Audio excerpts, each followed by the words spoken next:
ang mga kwento ng pag-ibig, kwento ng buhay at kwento ng pag-asa dito sa Barangay Love Stories. Love Stories. Bilang tao ay normal lang na may pinagdadaanan tayo. At minsan ay hindi na rin natin nakikita ang mga pinapasa ng ibang tao sa likod ng kanilang ngiti. Ikaw kabarangay, kailan mo huling tinanong yung kakilala mo kung okay lang ba sila? Dear Papa Dudut, magandang araw po sa inyo. Ako po si Sabrina at matagal na po akong tagahanga ninyo. Nalaman ko po ang tungkol sa Barangay LS sa YouTube at mula noon ay palagi na ako nakatutok sa Barangay LS tuwing break ko. Isa nga po pala akong college student at gusto ko pong ikwento sa inyo ang mga naging karanasan ko sa buhay. Lalo na kung paano ko nakilala ang boyfriend ko na si Ben. Ang totoo po niyan, Papa Dudut, ay hindi ko akalain na magkakaroon ako ng boyfriend kasi hindi naman ako nagkakagusto sa mga lalaki na nasa palibot ko. Pero sadyang mapaglaro lang talaga ang tadhana kasi nagbago ang lahat ng yon noong nakilala ko si Ben, Papa Dudut. Nakilala ko po si Ben noong unang araw sa college. Marami sa mga kaklase ko ang excited sa unang araw ng pasukan at karamihan sa kanila ay mabilis nakipagkaibigan. Pero iba si Ben, sobrang tahimik niya at parang wala siyang pakialam sa paligid niya. Nakatambay lang siya sa upuan niya at nagsusulat ng kung ano-ano sa notebook niya. Aaminin ko po, ang first impression ko sa kanya ay medyo weird siya, parang may sarili siyang mundo at hindi siya nakikisama at nakikihalubilo. Pero Papa Dudut, hindi ko po maitatanggi na noong mga panahong yon ay crush ko talaga siya. Grabe, sobrang gwapo niya at maganda rin ang pangangatawan niya. Kamukhang kamukha niya talaga si Derek Monasterio, Papa Dudut. Ang sabi ko pa nga sa sarili ko noong mga panahon na yon na sayang naman at gwapo sana pero hindi naman nagsasalita. Pero hindi yon naging hadlang para kausapin at kilalanin ko siya. Siguro ay marami sa mga kabarangay ninyo ang magsasabi na napakaharot at napakalandi ko. Pero aminin ninyo, sigurado ako na may mga pagkakataon din sa buhay ninyo na naaakit kayong kausapin ng mga crush ninyo, hindi ba? Kasi ganon talaga yung nararamdaman ko noong unang nakita ko si Ben. At syempre hindi ko na po natiis. Pagkalipas ng ilang minuto ay ginawa ko na po ang unang hakbang at nagtangka akong makipag-usap kay Ben para mas makilala ko pa siya, Papa Dudut.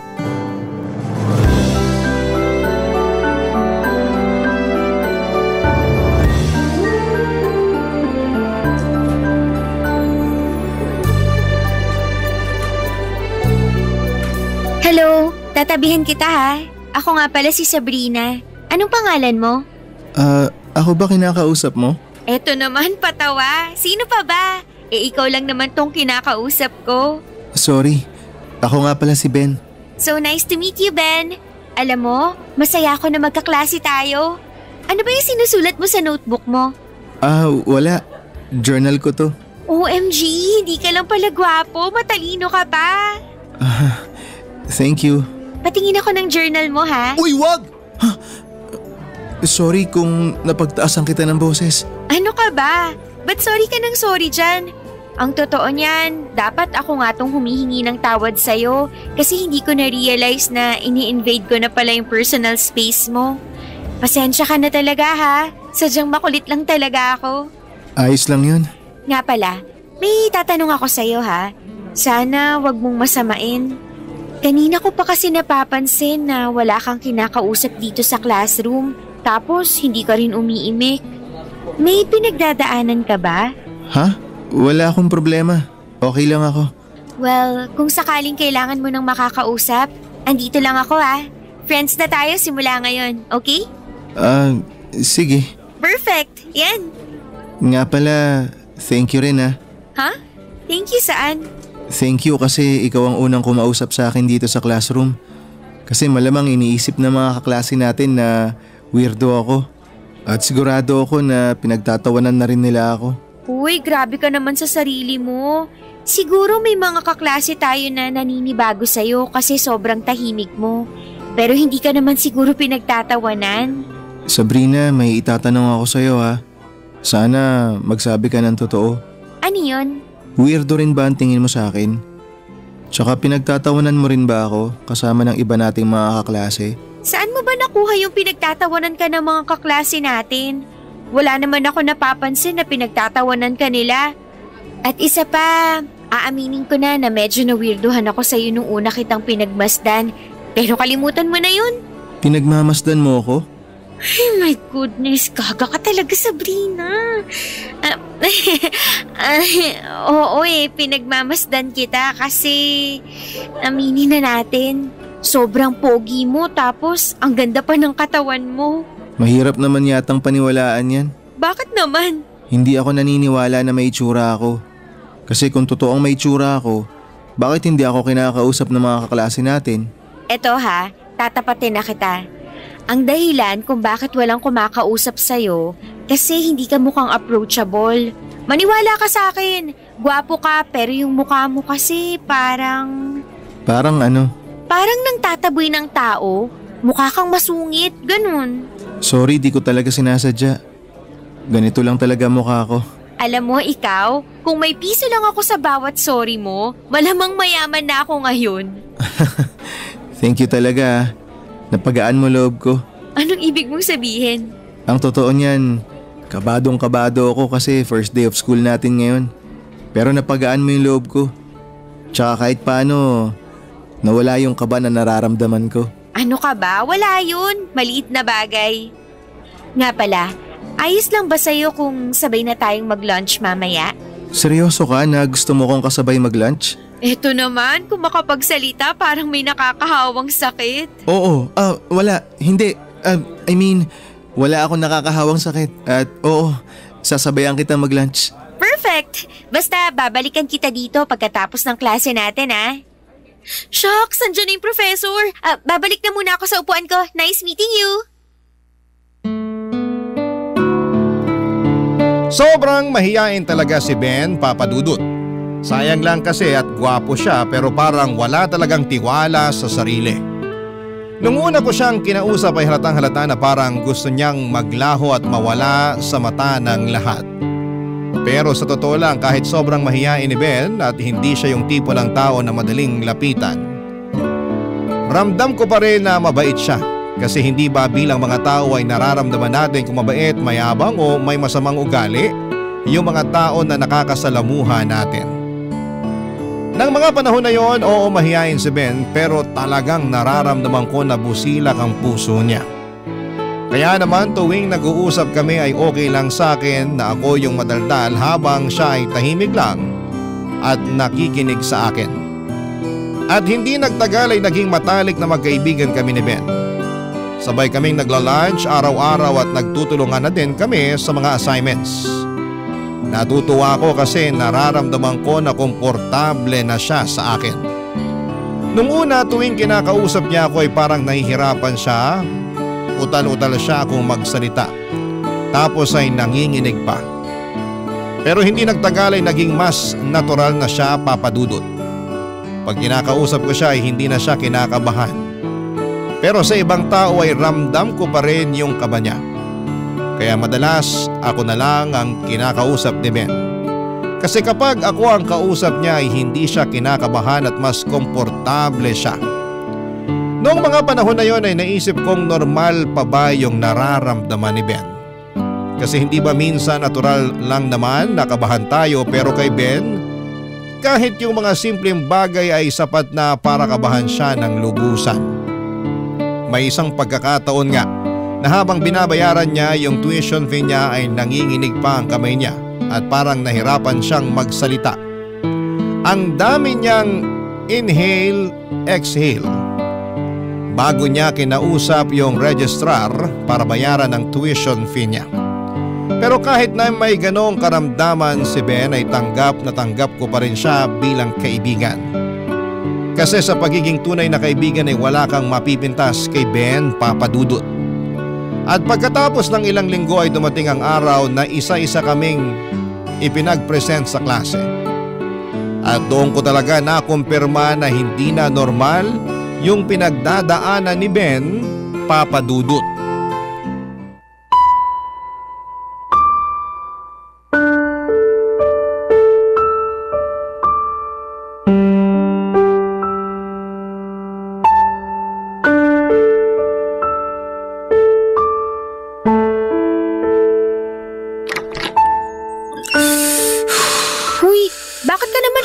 Classroom. Ikaw na yung susunod na magpe-presento. Sabrina, pasuyo naman oh. Pwede mo bang sabihin sa prof natin na uuwi na ako? Teka lang, bakit naman? Ang laki kaya ng impact ng presentation na yun sa grades natin. Pasensya ka na pero hindi ko talaga kaya. Sigurado ako na pagtatawanan lang ako ng mga kaklase natin. Ben, may itatanong ako sa'yo ha. Sana magsabi ka sa akin ng totoo. Ano yung itatanong mo? Nito kasing mga nakaraang linggo, madalas ko nang napapansin na pinagpapawisan, nanginginig at nauutal ka tuwing may kausap kang ibang tao. Alam ko na yung iniisip mo. Wala akong bisyo. Hindi rin ako umiinom ng kape. Kung ganun, bakit ka nagkakaganyan? Simula nung elementary pa lang ako, ganito na talaga ako. Pero mas lalong lumala nung nag-high school ako. Ang mahirap pa, pati si mama hindi naniniwala na may kakaiba akong nararamdaman. Ang ibig mong sabihin, alam ng mama mo ang nangyayari sa'yo? Oo, alam niya pero palagi niyang ini-invalidate yung nararamdaman ko eh. Tuwing kinukwento ko sa kanya na hindi normal tong kaba na nararamdaman ko, sinasabi niya na nag-iinarte lang daw ako. Kawawa ka naman pala. Pero wag kang mag-alala kasi sigurado ako na darating din yung araw na maiintindihan ka ng mama mo. Pero yung papa mo, naikwento mo na rin ba sa kanya yung tungkol dyan sa kondisyon mo? Wala na si Papa. Matagal niya na kaming iniwan ni Mama. Sumama siya dun sa babae niya.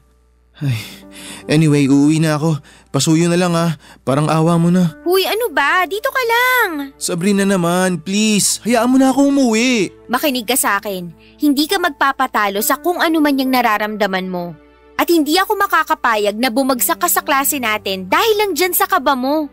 Kung nagawa ko yung presentation ng maayos, sigurado din ako na kaya mo din yun. Pero paano pag pumalpak ako? Paano kung magmukha akong tanga sa harap ng mga kaklase natin? Paano kung ito na yung maging simula ng pambubuli nila sa akin? Sa tingin mo ba may oras pa ang mga tao dito para gawin kang katatawanan? Sa sobrang dami ng projects at reports natin, sigurado akong wala ng panahon ng mga kaklase natin para pagtuunan ka pa ng pansin. Hindi ka nakakasigurado dyan. Anong ibig mong sabihin? Madalas kasi akong pagtawanan ng mga kaklase ko nung high school ako. Hindi raw kasi ako nakakapagsalita ng maayos. Tsaka tuwing sinusubukan kong magsalita, sabi nila, tunog aso daw ako na umiiyak. Tinatawag din nila akong lampayatot, kaya doon ang galing yung lakas ng loob ko para mag-gym. Nagbaka sakali rin ako na pag nag-gym na ako, baka magkaroon ako ng kumpiyansa sa sarili. Pero wala eh. Kasi hanggang ngayon, yung kaba ko sa social setting natin, hindi pa rin nawawala. Teka lang, nag-gym ka? Oo, bakit parang takang-taka ka? Shucks! Kaya palang laki ng katawan mo? Malaki katawan ko? Tumataba na ba ako? Ano ka ba? Hindi. Ang ibig kong sabihin, maganda yung katawan mo. Ah, akala ko pinagtatawanan mo na ako eh. Eto talaga? Hindi. Sige ganito na lang. May receptionist ba dun sa gym na pinupuntahan mo? Ha? Oo naman. Bakit? Nakakausap mo ba yung receptionist ng gym? Oo. Pero saglit lang, tapos umaalis na rin ako. Sige, ganito na lang ang isipin mo. Kapag nag-present ka na dun sa harapan ng mga kaklase natin, isipin mo na lang na yung receptionist ng gym yung kausap mo para hindi ka nakabahan. Pero kung kakabahan ka pa rin, ako na lang yung tingnan mo para mawala yung kaba mo at makapag-present ka ng maayos. Okay ba sa'yo yun? Sige, susubukan ko. Thank you ah. Maliit na bagay. So ano, okay ka na? Aaminin ko, kinakabahan pa rin ako pero mas okay na ako ngayon dahil sa'yo. Sige, hinga ka muna ng malalim. Inhale. Exhale. O ayan, Tapos subukan mong i-clear yung mga negative na naiisip mo. Paano? Ako yung isipin mo. Hindi, seryoso. Subukan mong isipin na mag-isa ka lang sa kwarto mo para hindi ka na kinakabahan ng ganyan. Okay ka na? Oo. Salamat talaga. Alam mo, ikaw, puro ka pa sa salamat. O halika na, pumasok na tayo sa loob. Baka mamaya mapansin pa ng prof natin na sabay pa tayong lumabas. Baka kung ano pang isipin nun. Halika na. Mabuti na lang talaga at hindi napansin ng professor namin na lumabas kami ni Ben ng classroom. Kasi timing din na abala siya sa pag-grade ng mga presentations noong mga panahon na yon. Anyway, papadudot na tuloy ang presentation ni Ben at halatang halata na naiiyak siya habang nagpe-present ito sa buong klase. At nanginginig pa yung boses niya.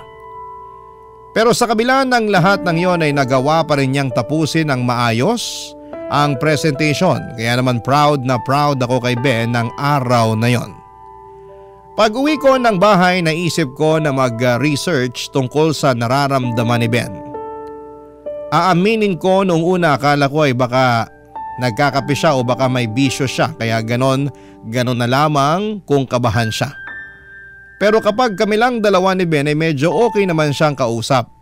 Kaya't naisip ko na may mas malalim pa na kadahilanan kaya siya kabado kapag ibang tao na ang kasama o kausap niya. At doon ko po nalaman na may social anxiety pala si Ben. Ang social anxiety ay isang mental condition kung saan ang tao ay palaging kinakabahan at natatakot na baka husgahan o kutsain ng ibang tao. Dahil dito, madalas nilang iniiwasan ang mga pakikisalamuha sa public na lugar. At dahil sa takot na yon, kadalasan ay nauutal sila at minsan ay nagiging physical ang epekto. Tulad ng panginginig ng kamay o pinagpapawisan dahil sa sobrang kaba.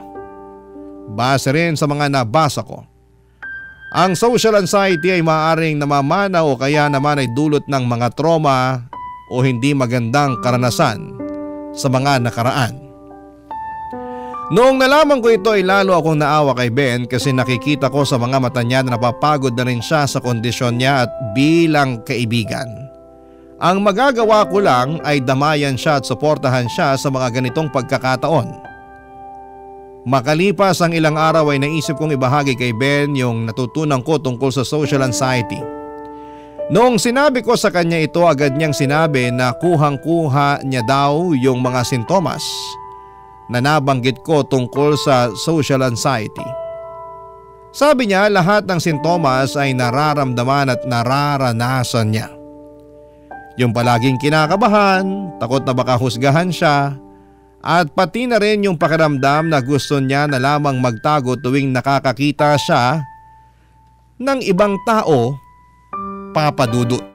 Barangay Love Stories. Barangay Love Stories. Pero Papa Dudut, ayon nga sa isang quote na nabasa ko, love conquers all daw. At hindi naging hadlang ang social anxiety ni Ben para mahulog ang loob namin sa isa't isa. Hindi na rin siguro nakapagtataka kung nagkatuluyan kami kasi palagi ko namang pinaparamdam kay Ben na hindi ko siya iiwanan, lalo na sa mga darkest moments niya. Aaminin ko noong una ay gwapo talaga si Ben kaya ako nabighani sa kanya. Pero yung ugali niya talaga ay ang totoong dahilan kung bakit ako patuloy na nananatili sa tabi niya. Siguro maraming tao ang iisipin na snob si Ben o di kaya ay suplado. Pero ako ang makapagpapatunay na hindi yon totoo. May pinagdadaanan lamang talaga siya na hindi naiintindihan ng karamihan. Pero hindi ibig sabihin noon ay masama siyang tao. At dumating na nga yung panahon na niligawan na ako ni Ben. Palagi siyang may dalang chocolates and flowers para sa akin. At habang nililigawan niya ako ay napansin ko na mas komportable na siyang i-text sa akin yung mga nararamdaman niya. Kasi sa text, mas nakakapag-compose siya ng mga thoughts niya at mas naipapaliwanag niya ng maayos ang saloobin niya. Isa rin sa mga napansin ko kay Ben ay ayaw niya yung tinatawagan siya sa cellphone. Parang tumitibok ng malakas ang puso niya kapag nakakarinig siya ng pag-ring ng cellphone niya. Pero tinulungan ko siya, Papa Dudut, at nagsimula kaming magtawagan. Kasi gusto ko na matulungan siya na mawala yung kaba niya sa pagsagot ng tawag at para na rin matulungan siya na mawala yung social anxiety niya kahit papaano. Fast forward, Papa Dudut, at naging kami din ni Ben at dumating na yung araw na naglakas loob na siya na ipakilala ako sa mama niya. Noong una, syempre kinakabahan si Ben pero nilabanan niya yon kasi sabi niya sa akin yung pagpapakilala niya sa akin sa mama niya ay patunay daw na seryoso siya sa akin. Hindi ko inakala na ang haba na pala ng buhok ko. Hindi ko nga lubos akalain na yung crush ko ay magiging boyfriend ko na rin sa wakas. At noong mismong araw na yon ay tumuloy na kami sa bahay ni Ben para ipakilala ako sa mama niya, Papa Dudut.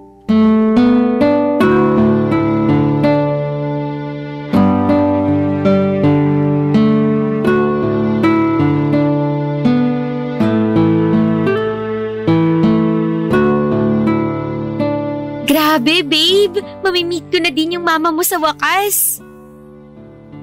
Hello? May kausap pa ba ako dito? Bakit hindi ka mapakali dyan? Pasensya ka na babe, pero ito kasi yung first time na may ipapakilala ako sa mama ko eh. Alam mo, kung hindi ka pa handa, naiintindihan ko naman eh. Uuwi na lang ako kung gusto mo. Uy, sandali lang. Wag, dito ka lang. Kaya ko to. Kaya ko. Liga. Sigurado ka na ba talaga? Oo. Gusto ko talaga iparamdam sa'yo na seryoso ako sa pagiging boyfriend mo. Kaya halika na, pumasok na tayo. Ipapakilala na kita. Ma? Ben! Ikaw na ba yan? Andito ako sa kusina. Halika rito para matulungan mo na ako sa pagluluto. Opo.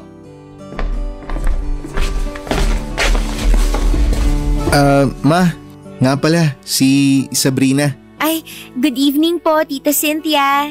Good evening din sa'yo, Iha. Ben, siya na ba yung… Opo, ma. Siya po yung kinukwento ko sa inyo. Girlfriend ko. Kita mo na? O anong sabi ko sa'yo? Normal ka. Sadyang mahiyain na torpe ka lang talaga. Ma, yung hiya tsaka yung kaba na nararamdaman ko araw-araw, hindi naman na po normal eh. Sus! Tita Cynthia, mawalang galang na po ah. Pero totoo po yung sinasabi niya. Araw-araw ko pong napapansin na grabe kung kabahan at tamaan ng nerbiyos itong si Ben. Sa katunayan nga, nag-research ako tungkol sa kondisyon niya at napag-alaman ko na may social anxiety siya. Social ano? Social anxiety po.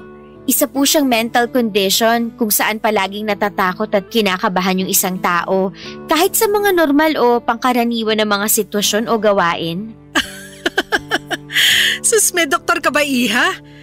Kayo talaga mga kabataan ngayon kung ano-ano na lang ang mga nababasa at pinaggagawa nyo sa internet. Kaya masyado kayong praning at sensitive eh. Ma, totoo yung sinasabi ni Sabrina. At sangayon din po ako sa research niya. Sa tingin ko po talaga may social anxiety ako. Kalokohan! Huwag ka nga magpapapaniwala dito sa girlfriend mo. Alam mo, Iha, sayang ka. Gusto pa naman sana kita kasi maganda ka at mukha pa namang edukada pero hindi ko gusto yung mga pinapasok mo sa utak ng anak ko. Ma, please, huwag niyo naman pagsalitaan si Sabrina ng ganyan. Masisisi mo ba ako? Pinagmumukha kang baliw nitong girlfriend mo? Ano? Hindi po sa ganun yun. Ma naman, labas si Sabrina dito. Matagal ko nang kinukwento sa inyo yung tungkol sa nararamdaman ko. Pero kayo lang tong hindi naniniwala sa akin eh. Kayong mga kabataan, kung ano-ano na lang ang pinagagagawa nyo para lang makakuha ng simpatsya. Mga kulang kayo sa pansin. Tita, I'm sorry pero sumusobra na naman ata kayo. Umalis ka na nga dito. Lubayan mo ng anak ko. At ikaw, Ben, kailan ka pa magtitino? Sa tingin nyo ba talaga ginusto ko magkaroon ng social anxiety? Pagod na ako na maramdaman tong nararamdaman ko, ma. Ayoko ng ganitong klaseng buhay. Yung tipong palagi na lang akong kinakabahan tuwing may ibang tao ko nakakausapin.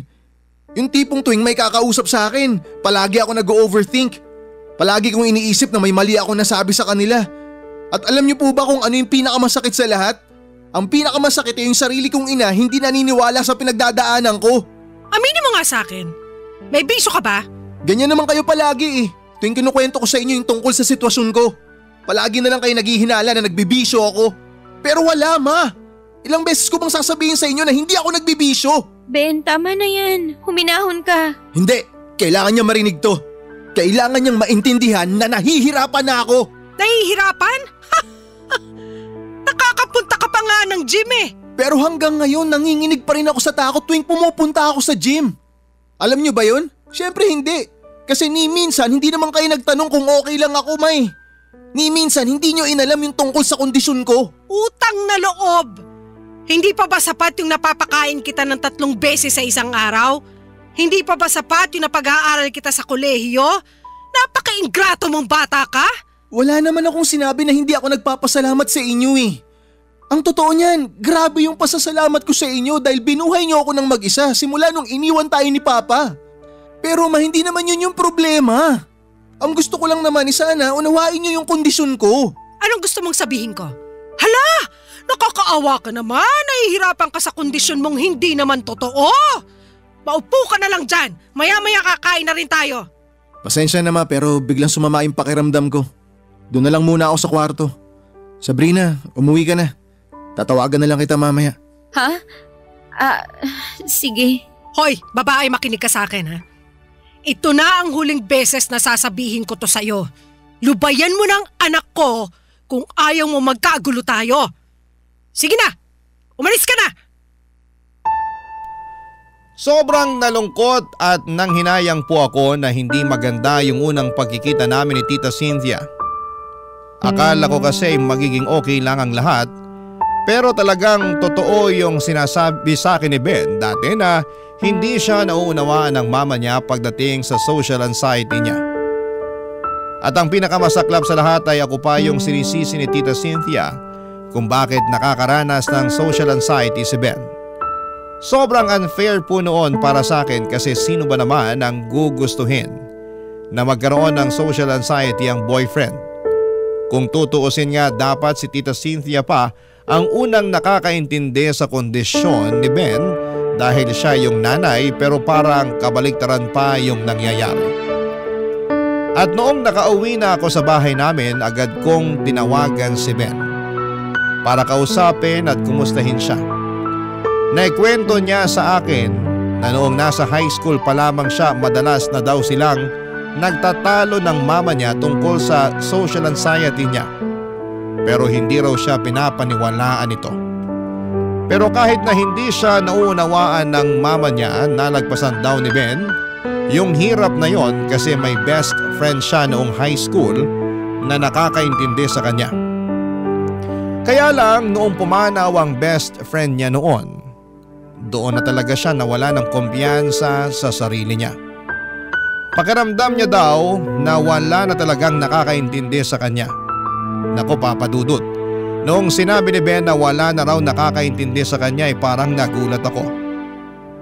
Parang sinabi ko sa sarili ko, ay aba matindi, walang nakakaintindi sa iyo so ano ako, multo? Pero syempre hindi ko na sinabi yon sa boyfriend ko. Ang sinabi ko lang sa kanya ay kahit pumanaw na yung best friend niya, nandito pa naman ako para intindihin at unawain siya. Sabi ko sa kanya na hindi siya nag-iisa at mukhang nakikita naman ni Ben na hindi ko siya iiwanan sa mga darkest moments niya. Pero Papa Dudut, hindi ko talaga ine-expect na may darating pa na mas malalim na pagsubok. Isang araw matapos ang klase namin ay kinausap ako ni Ben, Papa Dudut. Sobrang seryoso ng tono ng boses niya noong araw na yon. At agad akong kinabahan kasi parang may gusto siyang sabihin na napakabigat. At doon na nga niya sinabi sa akin ang isang bagay na labis kong kinalungkot noong mismong araw na yon.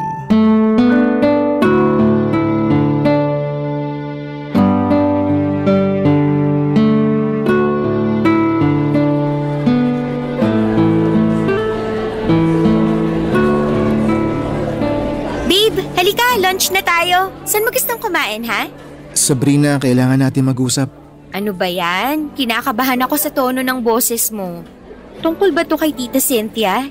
Naku, huwag ka nang mag-alala. Hindi na naman ako nasasaktan sa mga sinabi niya sa akin. Naka-move on na ako doon. Hindi tungkol doon. So ano nga? Siguro panahon na para tapusin na natin to. Ano? Anong pinagsasasabi mo dyan?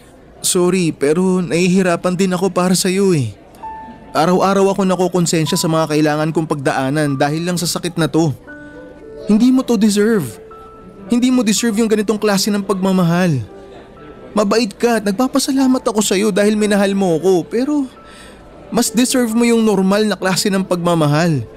Normal na relasyon, yun ang mas kailangan mo. Yun ang mas para sa'yo. Hindi yung ganito na palagi mo nalang iniintindi yung kondisyon ko. Hindi, Ben, ayoko. Sino bang nagsabi sa'yo na nahihirapan ako, ha? Ilalaban natin to. Please, wag mo namang gawin sa akin to. Bata pa lang ako, pinagdadaanan ko na to. Tsaka hindi ko masasabi kung kailan to matatapos. Ayaw kitang idamay, ayaw kitang hilahin pababa. Kaya sige na please, iwan mo na lang ako. Maniwala ka sa akin. Malalagpasan din natin to. Hindi kita iiwan. Pero kailangan. Para din sa'yo to, maniwala ka. Mauubos ka lang kapag ipinagpatuloy pa natin to. Kaya sige na, pumayag ka na. Ganun na lang ba kadali para sa'yo na itapon ang lahat ng to? Hindi mo alam kung gaano ako nasasaktan ngayon sa gusto mong mangyari.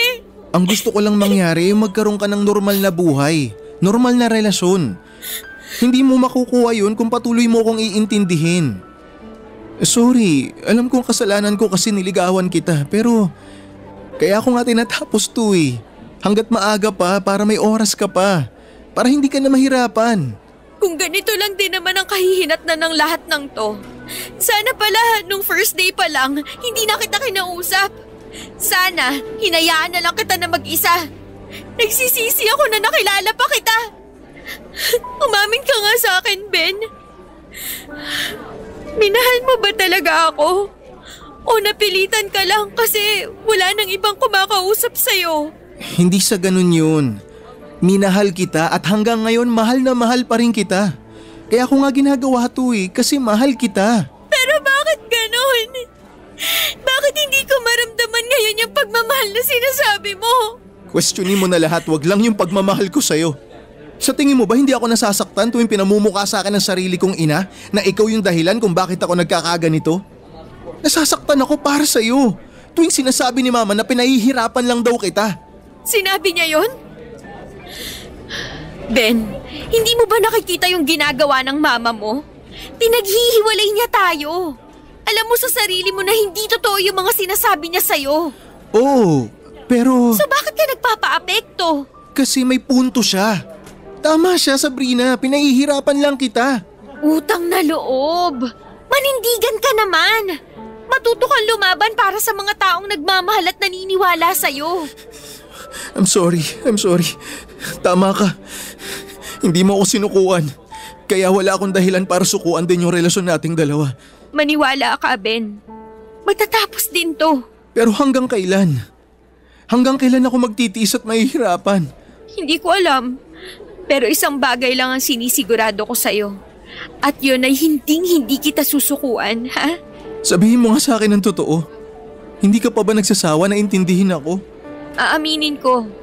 May mga pagkakataon na nahihirapan ako para sa'yo. Pero bilang girlfriend mo, alam ko rin na mas higit ka pa kaysa dyan sa nararamdaman mo. Kaya please lang, lumaban ka. Huwag kang susuko. Alam mo, hindi ko alam kung anong nagawa kong tama para magkaroon ako ng girlfriend na katulad mo. Sobrang swerte ko sa'yo. At sobrang swerte ko din sa'yo kasi nakikita ko naman kung paano mo nilalabanan yung nararamdaman mo. Siguro hindi mo nakikita yun. Pero para sa akin, sapat na yung sinusubukan mong labanan yung social anxiety mo. Sana balang araw, makita at ma-realize ni Mama na hindi ko naman talaga ginusto na magkaroon ng sakit na ganito. Pero alam mo, sa totoo lang, naiintindihan ko rin naman yung mama mo. Kasi iniwan kayo ng papa mo. Tapos pinalaki ka niya ng mag-isa. Kaya siguro para sa mama mo, Sapat na yung napapakain at napapag-aral ka niya. At utang na loob ko yun sa kanya. Ang akin lang naman, sana maunawaan niya na may pinagdadaanan ako. Ang hindi ko pa maintindihan, ikaw ang sinisisi ni Mama kung bakit ako nagkakaganito. Ay, Mama mo lang talaga ang makakasagot niyan. Pero wag mo na munang isipin yan. Mas lalo ka lang masistress. Tama ka. Babe, pasensya ka na talaga. Salamat din kasi hindi ka napagod na iparamdam sa akin na mahal mo ko. I love you. I love you too. Basta wag mo na ulit gagawin yun ha. Hindi tayo maghihiwalay at hindi ako magsasawang ipadama sa'yo na mahal kita. Mabuti na lang po talaga at nagkaayos kami kaagad ni Ben noong araw na yon.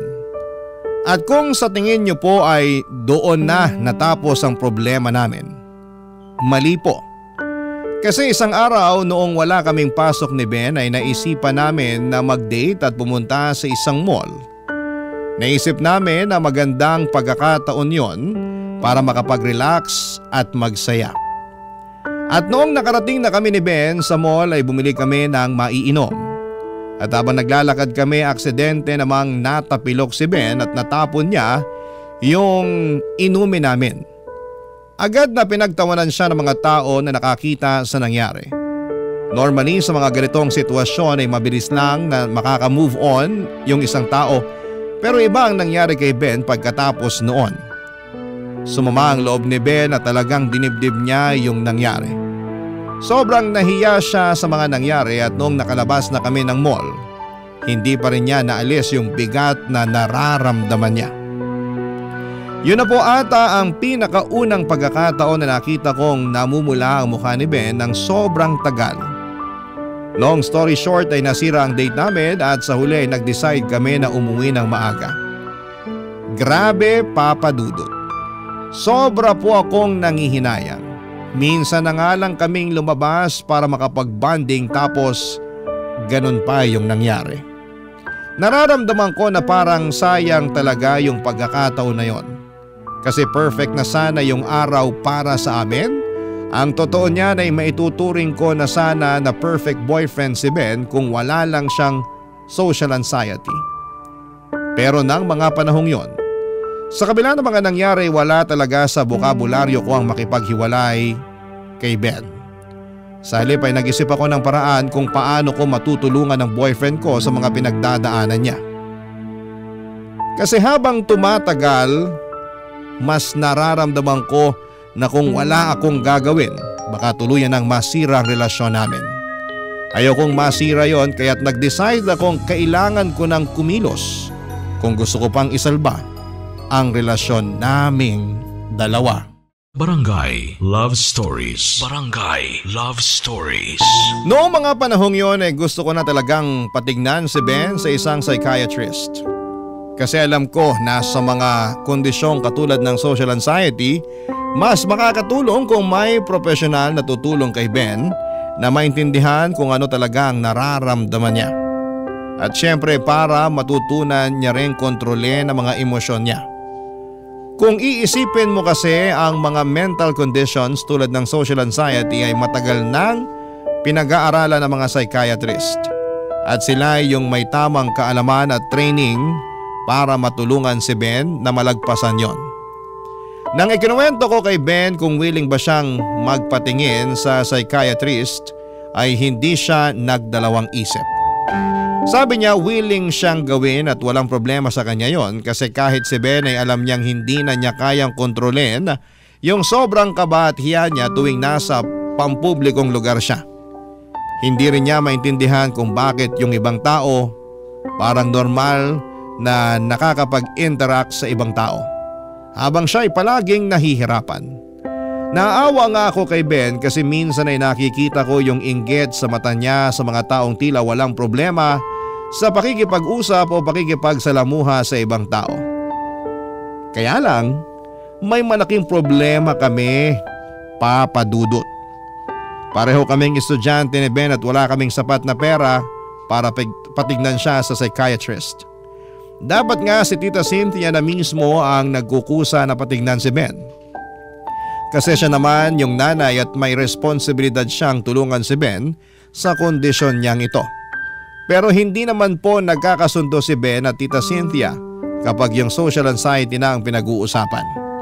Kaya bilang girlfriend ni Ben ay naglakas loob na ako na pumunta sa bahay nila at kinausap ko talaga si Tita Cynthia.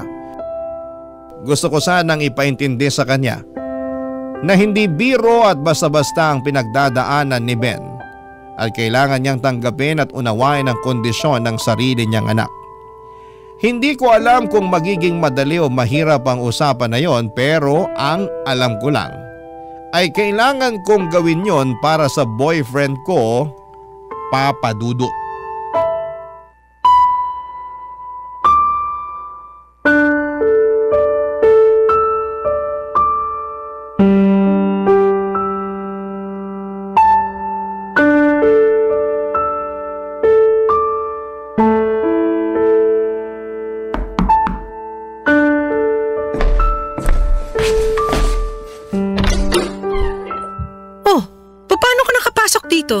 Pasensya na po kayo pero bukas po kasi yung gate niyo. Hindi ka pa pala hinihiwalay ng anak ko? Pues natutulog pa si Ben. Sige na, umalis ka na. Kayo po talaga ang sadya ko dito. At ano naman ang kailangan mo sa akin? Gusto ko po sana kayong kausapin tungkol kay Ben. Ang lakas ng loob mo ah. Pero hanggang dyan ka na lang. Wag na wag ka magkakamaling pumasok sa bahay ko. Gaya nga ng sinabi ko, natutulog pa ang anak ko, mamaya mo na siya i-brainwash. Tatapatin ko na po kayo, Tita Cynthia. Pwede bang tigilan mo ng pagtawag sa akin ng tita? Hindi kita kaano-ano. Ang kapal din naman talaga ng pagmumukha mo para tawagin ako. Kailangan ho ng psychiatrist ni Ben. Ano? Pasensya na po kayo pero awang-awa na po ako sa anak ninyo. Sobrang nako-conscious na siya tuwing pinapalibutan siya ng ibang tao. At sa tingin ko, mas makakabuti kung patitingnan niyo siya sa isang psychiatrist. Psychiatrist? Hindi baliw ang anak ko, Sabrina. Kung may baliw man dito, ikaw yon. Kasi kung ano-anong pinapasok mo sa utak ng anak ko. Tita, magdahan-dahan po kayo sa mga sinasabi niyo. Hindi porket may pinagdadaanan ng mga katulad ni Ben, hindi ibig sabihin nun baliw na sila. Kailangan lang nila ng tulong para mas maintindihan nila yung nararamdaman at pinagdadaanan nila. Ikaw ang dahilan kung bakit may pinagdadaanan ng anak ko. Kung ano-ano mga sinasabi mo sa kanya kaya siya nasisiraan ng bait. Matagal na pong may pinagdadaanan si Ben. Kayo lang naman tong nagbubulag-bulagan sa hirap na dinadanas ng anak nyo. At bakit nyo po ba ako sinisisi sa nangyayari kay Ben? Sa tingin nyo po ba talaga ginusto ko na magkaroon ng mental health condition yung anak nyo? Aba malay ko! Hindi po ako nagpunta dito para makipag-away sa inyo. Pumunta po ako dito para makiusap sa inyo na patingnan niyo si Ben sa isang psychiatrist. Maniwala kayo sa akin, para din po to sa inyo. Alam ko na kung bakit ka nagkakaganito. Anong ibig niyong sabihin? Pinipilit mo na patignan yung anak ko sa isang psychiatrist kasi gusto mong pagkakitaan yung anak ko. Umaasa ka na ibibigay ko kay Ben yung bayad para sa psychiatrist nang sa ganon masalisihan mo ko. Tita, utang na loob. Wala akong ibang gusto kung hindi ang mapabuti si Ben. Mahal ko po yung anak nyo. Mahirap po bang intindihin yun? Oo! Kasi ikaw ang dahilan kung bakit nagiging baldado ang anak ko. Alam niyo po, no offense ha, pero mas naiintindihan ko na ngayon kung bakit may mga pagkakataong sumasama ang loob ni Ben sa inyo. Kasi ang kitid ng utak nyo, hindi kayo marunong umintindi. Ang kapal na mukha mo para pagsalitaan ako ng ganyan sa sarili kong pamamahay. Sabihin niyo nga ho sa akin, bilang nanay niya, hanggang kailan niyo kayang tiising nakikita si Ben na nahihirapan sa kondisyon niya? Wala siyang kondisyon! Gawa-gawa niyo lang yan! Kayo kasi mga kabataan, kulang kayo sa pansin. Walang sakit si Ben. Normal ang anak ko, naintindihan mo? Tita, parang awa niyo na. Ako na ang nasasaktan para kay Ben. Maniwala ho kayo kung may pera lang ako, hindi na ako lalapit sa inyo at ako na mismong magdadala sa kanya sa psychiatrist. Pero pareho lang kaming estudyante ni Ben at wala kaming sapat na pera para gawin yun. Ayan! Lumabas din yung totoo! Gusto mo akong perahan kasi walang-wala ka, manggagancho ka. Mali po yung iniisip nyo. Hindi ako ganong klaseng babae. Concerned lang ako kay Ben. Mahirap bang unawain yun? Ito lang ang ipinapangako ko sa'yo, Sabrina, kaya makinig ka. Gagawin ko ang lahat para maghiwalay kayo ng anak ko at hindi ako titigil hanggat hindi kayo naghihiwalay. Bakit ba ang init ng dugo niyo sa akin? Nung una tayong nagkita, pinakitunguhan ko naman kayo ng maayos at wala akong ginawa sa inyo para kasuklaman niyo ako ng ganito katindi. Kasi ikaw ang dahilan kung bakit sa tingin ni Ben nasisiraan na siya ng ulo. Kung ano-ano mga pinagsasasabi mo sa kanya kaya siya unti-unting nababaliw. Sana, pag-isipan niyo po ng mabuti yung mga sinasabi ko sa inyo. Hindi po kami nag-iimbento ni Ben at pareho naming alam na kailangan niya ng tulong. At kayo lang pong may kakayahang ibigay sa kanya yung tulong na kailangan niya. Umalis ka na, kundi ipapabarangay kita! Pakisabi na lang po kay Ben na dumaan ako dito. Umalis ka na!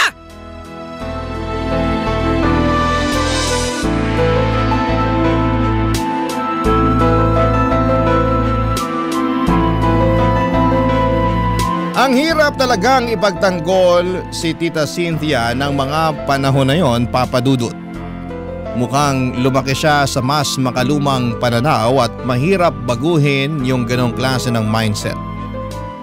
Ako naman ay ipinagpapasa Diyos ko na lang na sana balang araw ay mas lalawakan ni Tita Cynthia yung isip niya. Kasi beruin mo ha, yung mismong ina mo ay hindi ka naniniwala na may pinagdadaanan ka. Ako ang nasasaktan para kay Ben tuwing naiisip ko si Tita Cynthia. Kaya masasabi ko na lamang talaga na sobrang swerte ko talaga sa mga magulang ko kasi kabaliktaran sila ni Tita Cynthia. Talagang maunawain ang mga magulang ko at palagi nilang inuunawa at inuuna ang kapakanan ng kanilang anak. Kaya siguro mahaba yung pasensya at pag-unawa ko pagdating kay Ben. Kasi pinalaki ako ng maayos ng mga magulang ko at tinuruan nila akong magmalasakit at magpakita ng pag-unawa sa kapwa. Lumipas sa mga buwan at pakiramdam ko ay parang walang pagbabago sa kalagayan ni Ben. Nakakaramdam pa rin siya ng matinding takot at kaba lalo na pag may mga kausap siyang ibang tao. Nakaramdam na po ba kayo ng kaba tuwing sasalang kayo sa mga job interview? O di kaya ay paparating na yung mataray at masungit ninyo na boss? Ganon ang klase ng kaba na nararamdaman ni Ben tuwing nakakakita siya ng mga tao. Pero syempre nandito naman ako para tulungan siya. Pero hindi naman sa lahat ng oras ay nandito ako para saluhin siya. Kaya sinabi ko din kay Ben na maghanap siya ng mga videos online na makakatulong sa kanya para malaman niyang hindi siya nag-iisa. At mabuti na lamang talaga at nakinig siya sa akin. At kitang-kita ko na patuloy niya pa rin na nilalabanan ang social anxiety niya kahit papaano.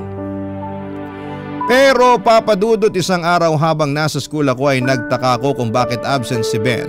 Kaya tinawagan ko si Ben.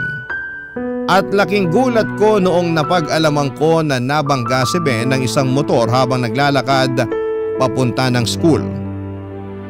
Sobra akong nagpanik noong mga panahon na yon. At agad akong umalis ng eskwelahan para puntahan si Ben sa ospital, Papa Dudut.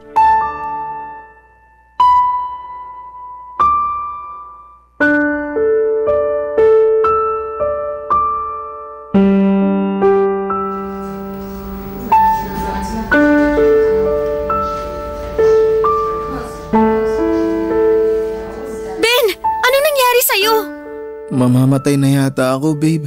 Ano ka ba? Huwag ka nga magbiro ng ganyan. Eto naman, pinapatawa lang kita. Pwes hindi nakakatuwa yung biro mo. Alalang-alala ako sa'yo.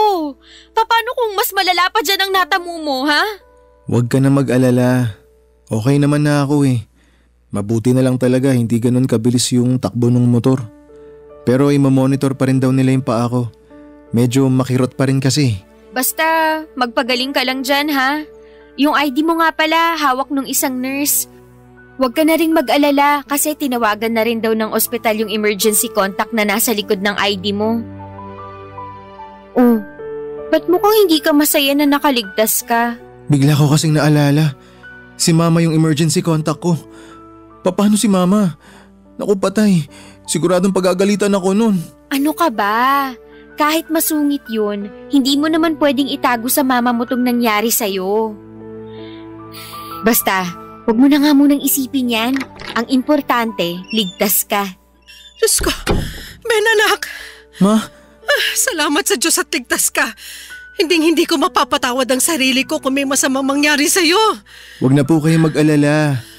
Okay na po ako.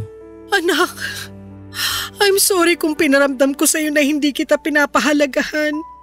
Ang totoo yan, matagal ko nang alam at napapansin yung tungkol sa social anxiety mo. Napapansin ko na kinakabahan ka tuwing inuutusan kitang sagutin yung telepono. At hindi ka rin mapakali tuwing may mga bisita tayo sa bahay.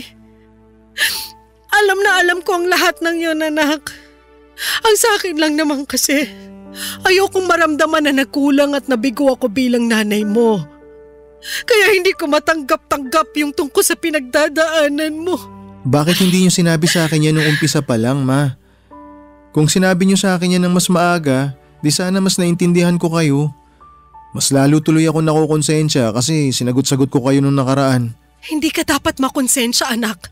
Kasi ako to nagbulag-bulagan hanggang sa napaniwala ko na ang sarili ko na wala kang pinagdadaanan. Pero nung natanggap ko yung tawag na nabangga ka raw, doon ko napagtanto na naging masama akong ina sa'yo. Anak, sana mapatawad mo ako. Ayos na yun, Ma. Pinapatawad ko na kayo. Tsaka, mahal na mahal ko po kayo. Mahal na mahal din kita. Huwag ka mag-alala. Kasi paglabas mo rito, pupunta tayo sa psychiatrist para mas maunawan at maintindihan mo yung mga pinagdadaanan mo, ha? O nga pala, Sabrina. Salamat din sa'yo kasi pinakita mo sa akin na hindi ako naging perpektong ina. Na may mga pagkukulang din ako sa anak ko. Sa totoo lang, masaya po ako na nagkabati na rin kayo sa wakas. Tsaka, Ma, huwag niyo na nga awayin yung girlfriend ko, ha? Mahal na mahal ko yan. Oo naman. Sabrina, Iha, I'm sorry sa mga sinabi ko sa iyo noon. I'm sorry na nadamay pa kita sa mga pagkukulang ko sa anak ko. Wala na po yun. So, ibig sabihin po ba nito, pwede ko na kayong tawaging tita? Siyempre naman. Alam mo, sobrang swerte ng anak ko sa iyo. Bakit? Hindi ba maswerte si Sabrina sa akin? Ikaw talaga. Nga pala, huwag kang mag-alala kasi ako na mismo ang kakausap sa school tungkol sa nangyari sa'yo. Babe, thank you talaga. Nga pala, bakit ka nandito? Hindi ba dapat nasa school ka? Ibang klase ka rin ano? Sa tingin mo, hindi ako kakaripas sa pagpunta dito nung nalaman ko na nabangga ka ng motor? Naku anak, kung ako sa'yo, wag mo nang hihiwalayan tong si Sabrina. Seryoso ba kayo, Ma? Parang kailan lang, tutol na tutol kayo sa relasyon namin, ha? Ano ka pa naman, nak? Wag mo nga ipaalala sa akin yun, nakakahiya dito kay Sabrina eh. Basta tita, sinisigurado ko po sa inyo na okay na tayo. Mabuti naman kung ganon. Pero yung pag-aaral nyo munang atupagin nyo, ha? Mas mahalaga pa rin na makapagtapos kayo. Pero sigurado po ba kayo natanggap niyo na talaga si Sabrina? Siyempre naman. Kung ganun, panahon na para pagplanuhan namin yung kasal. Huy Ben, ano ka ba? Tumigil ka nga, nakakahiya. Okay na ako sa setup nyo sa relasyon yung dalawa. Basta pagbubutihin nyo lang ang pag-aaral nyo. Tsaka nyo naisipin yung pagpapakasal kapag nakapagtapos na kayo. Nga pala anak, nakuha mo ba yung plate number nung nakabangga sa'yo? Wag na po, okay naman po ako eh. Tama si tita. Dapat panagutin natin kung sino man ang lokong nakabangga sa'yo. Anyway, sigurado naman ako na may CCTV doon sa pinangyarihan ng insidente. Basta magpagaling ka na muna, okay? Thank you, babe. I love you. I love you too. Nagpapasalamat na lang po ako at hindi ganong kalala ang natamong sugat ni Ben. May mga kaunting fractures lang sa tuhod kaya't kinailangan niyang gumamit ng crutches at ilang linggong pahinga. Pero salamat sa Diyos kasi dumating din yung araw na gumaling din siya at nakabalik na sa school. Tungkol naman sa driver na nakabangga kay Ben, natunto ni Tita Cynthia yung bahay niya at hindi pala malayo sa pinangyarihan ng aksidente yung bahay ng driver. Nakipag-areglo na lamang yung driver kay Tita Cynthia at nagmakaawa ito na huwag na siyang kasuhan, kaya pumayag na lang din si Tita Cynthia para matapos na ang gulo. At tungkol naman kina Tita Cynthia at Ben ay masaya akong sabihin na nagkaayos na talaga sila. Tuwing weekends ay nagsasama na sila sa pagpunta sa psychiatrist at kitang-kita ko na nag-improve na ang social skills ni Ben. Nakakapagsalita na siya ng hindi kabado o nanginginig. Talagang malaking tulong ang medication at counseling na natatanggap ni Ben mula sa psychiatrist. At kami naman ni Tita Cynthia ay okay na rin. Tanggap na niya ako bilang girlfriend ni Ben at wala na akong mahihiling pa. Pero ipagdarasal ko pa rin na sana tuloy-tuloy na ang pag-i-improve ni Ben. Para po sa mga nakakaranas ng social anxiety dyan, gusto ko lang pong sabihin na hindi kayo nag-iisa. At maraming tao ang handang umunawa at magbigay ng suporta sa inyo. Kaya lumaban lamang po kayo dahil habang may buhay ay may pag-asa. Ang dami ko pong natutunan sa relasyon namin ni Ben. Isa sa mga pinakamahalagang realizations ko ay ang pagiging sensitibo at maunawain sa mga taong may mental health conditions, tulad na lamang po ng social anxiety. Mahalaga na huwag nating husgahan ang mga tao base sa kanilang kahinaan at lagi nating tatandaan na may mga bagay na hindi agad natin nauunawaan kaya't magsikap tayong magbigay ng malasakit at suporta dahil sa simpleng pag-unawa, malaki ang maitutulong nito sa mga taong may pinagdaraanan. Dito ko na po tatapusin ang kwento ko at kapag nakapagtapos na kami ng pag-aaral at dumating na yung oras na nagpakasal na kami ni Ben ay susulat pong muli ako sa inyo. Papa Dudut, maraming salamat po sa oras na nilaan ninyo sa liham ko. Ang inyong forever kapuso at kabarangay, Sabrina. Ano ang masasabi mo sa ating Barangay Love Stories today? Aabangan namin yan sa aming comment section.